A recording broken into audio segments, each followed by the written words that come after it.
My name is Ibrahim Duncan, and I was 44 years old when my heart stopped beating in the executive boardroom of Morrison Financial Group in downtown Vancouver. Before that day, I thought I had life figured out. I was wrong about everything. Before we continue, please let me know where you're listening from. It would be nice to feel closer, even if we're physically apart.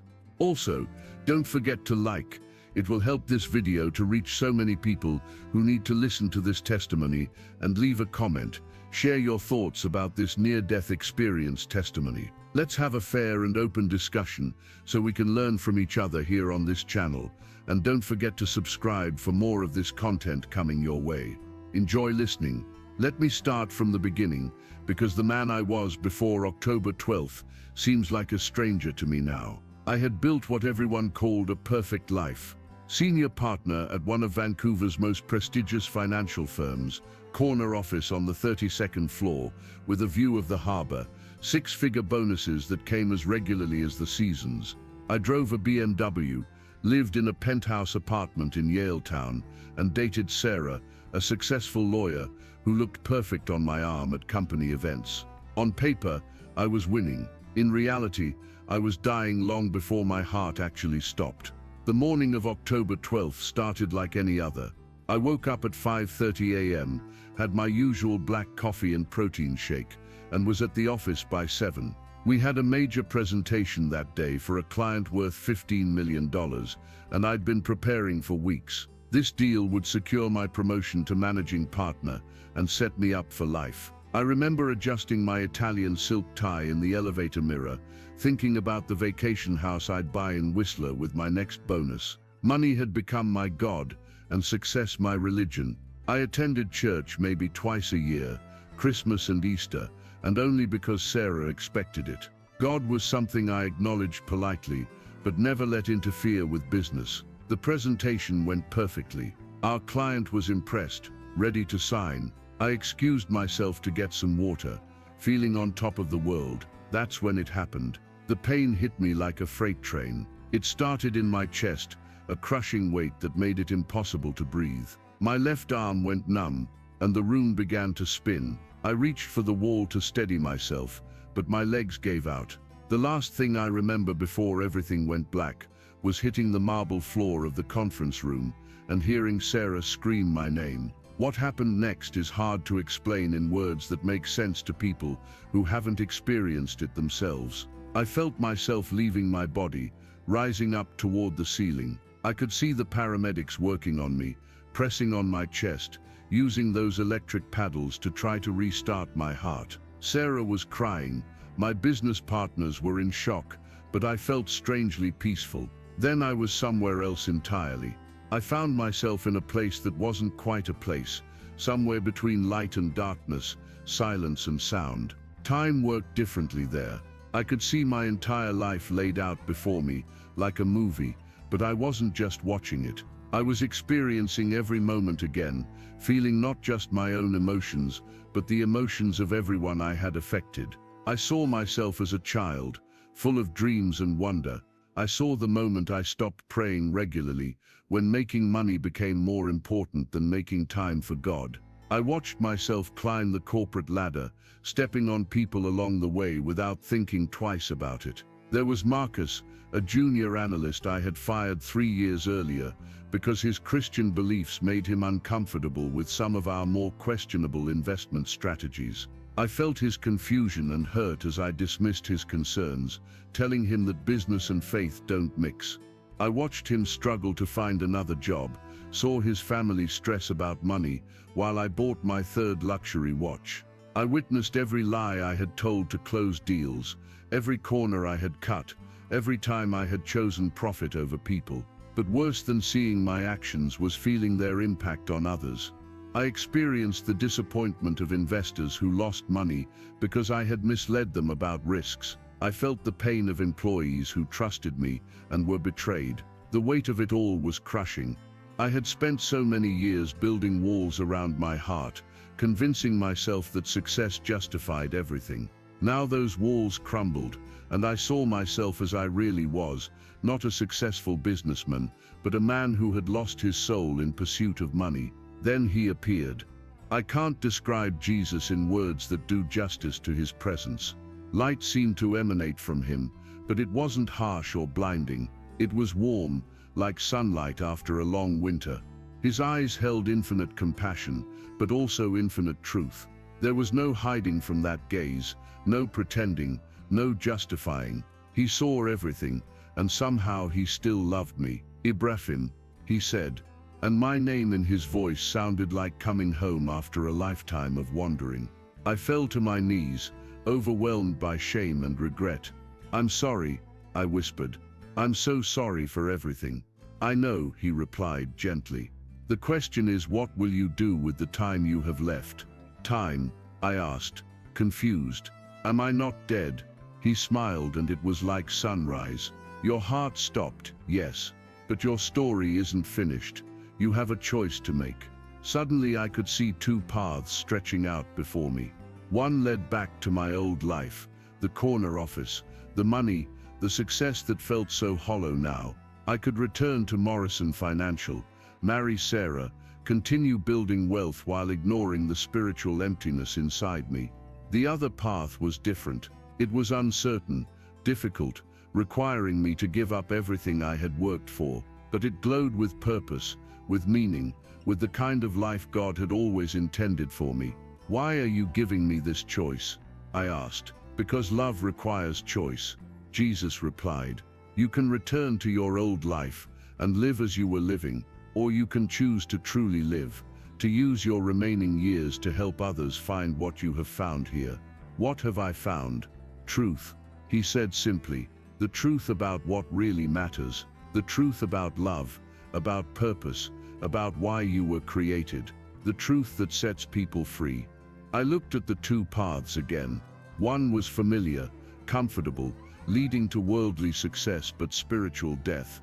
The other was frightening, requiring me to abandon everything I had built, but it led toward light, toward life, toward something greater than myself. If I choose the second path, I asked, will you help me?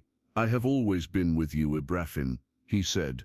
Even when you couldn't see me, even when you pushed me away, I will be with you every step of whatever path you choose. I knew what I had to do. I choose the second path, I said without hesitation. He smiled again, and suddenly I was rushing back toward my body, toward the beeping machines, and the smell of antiseptic, and the sound of Sarah crying. I opened my eyes in the hospital room. Sarah was holding my hand, tears streaming down her face. Thank God, she whispered. The doctors said, they said you were gone for almost 12 minutes. Your heart just stopped. I squeezed her hand weakly. I need to tell you something, I said. Over the next few days, as I recovered physically, I told Sarah everything about my experience. She listened politely, but I could see the skepticism in her eyes. When I explained that I planned to resign from Morrison Financial and completely change my life, she thought I was having some kind of breakdown. Ibrahim, you suffered oxygen deprivation, she said gently. These hallucinations you're having, they're not real. They're just your brain processing trauma. But I knew what I had experienced was more real than anything I had ever known. The doctors cleared me to return to work after 2 weeks, but I never went back to my old office. Instead, I walked into Morrison Financial one last time to submit my resignation. My partners thought I had lost my mind. They offered me extended leave, a reduced workload, even a larger partnership stake, but I was done with that life. This doesn't make sense, Ibrahim, my managing partner said. You're throwing away everything you've worked for. No, I replied. I'm finally working towards something that matters. Sarah tried to understand, but the changes I was making were too radical for her. She had fallen in love with the successful businessman, not the man who now spent his evenings reading scripture and his weekends volunteering at homeless shelters. You're not the same person I agreed to marry, she said. When I told her I couldn't continue our relationship, she was right. I wasn't the same person. The old Ibrahim had died in that boardroom. What came back was someone new, someone who finally understood what life was really about. I sold my penthouse, my BMW, most of my possessions. I moved into a simple apartment, and began using my savings to help others instead of accumulating more wealth. I started attending church regularly, not out of obligation, but out of genuine hunger for spiritual truth. Most importantly, I began sharing my story. It started small, talking to individuals who seemed lost or searching. I would tell them about my experience, about the choice between living for worldly success or living for something greater. Some people dismissed me as crazy. Others listened politely, but remained skeptical. But some, a precious few, really heard what I was saying. There was Michael, a young investment banker, who was following the same destructive path I had walked. After hearing my story, he left his high-pressure job to become a teacher. There was Patricia, a successful real estate agent, who was battling depression despite her professional achievements. She found peace when she discovered that her worth wasn't tied to her sales numbers. One person at a time, I began to see lives change, and with each person who found hope through my story, I understood more clearly why I had been given that choice between the two paths. Within a year, I had started a non-profit organization dedicated to helping successful but spiritually empty people find meaning and purpose. We held meetings in community centers, coffee shops, anywhere people were willing to listen. I called it Second Chance Ministry because that's what I had been given, a second chance to live the life God intended. The work wasn't easy. I went from a six-figure salary to scraping by on donations. I traded my corner office for a folding table in community center basements. Former colleagues whispered that I had suffered brain damage, that the once sharp Ibrahim Duncan had lost his edge. They were right about one thing. I had lost my edge. The cutting ambition that had driven me to succeed at any cost was gone. In its place was something better, compassion, purpose, and a peace that didn't depend on my bank account balance. 2 years after my near-death experience, I was invited to speak at a business conference about life after success. The irony wasn't lost on me. Returning to the world I had left behind to tell people there was something better. Standing at the podium, looking out at an audience of successful professionals, I saw myself as I used to be. Ambitious, driven, measuring their worth by their achievements. I saw the hollowness behind their confident expressions, the same spiritual emptiness I had carried for so many years. How many of you feel truly satisfied with your lives? I asked. A few hands went up uncertainly. How many of you lie awake at night, wondering if there's something more to life than what you're currently living? More hands this time, tentative but honest. I told them my story, all of it. The cardiac arrest, the life review, meeting Jesus, the choice between two paths. I talked about the false god of money and success, about the spiritual poverty that can exist alongside material wealth. When I finished, the room was silent. Then the questions began. How do we know your experience was real, and not just hallucinations from oxygen deprivation? You don't. I answered honestly. You have to decide for yourself what truth looks like. But I can tell you this, the peace I've found since that day is more real than any profit I ever made. Are you saying we should all quit our jobs and become missionaries? I'm saying you should examine whether your current path is leading toward life or death. For some people, staying in business is exactly where God wants them, but they need to serve Him there, not serve money. Don't you miss your old life? The success, the recognition. I miss some things, I admitted. I miss the feeling of closing a big deal, the respect of my peers, but those things were temporary highs. What I have now is lasting fulfillment. I've traded success for significance, and it's the best trade I've ever made. After the conference, dozens of people approached me wanting to know more. Some were curious but skeptical. Others were desperate, ready to make radical changes in their own lives. I gave them all the same advice. Start by honestly examining your priorities, then align your life with what truly matters. Today, 5 years after my cardiac arrest, Second Chance Ministry has helped hundreds of people transition from empty success to meaningful lives. We don't have a building or a large budget, but we have something more valuable. We have stories of transformation.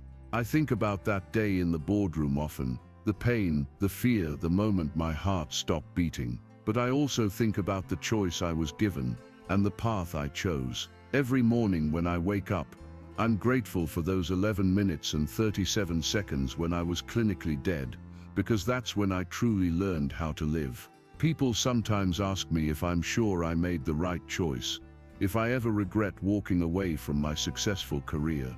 The answer is simple. The old Ibrahim died on October 12, 2017. The man who came back is living a life worth living. I'm 49 years old now, no longer the wealthy businessman I once was.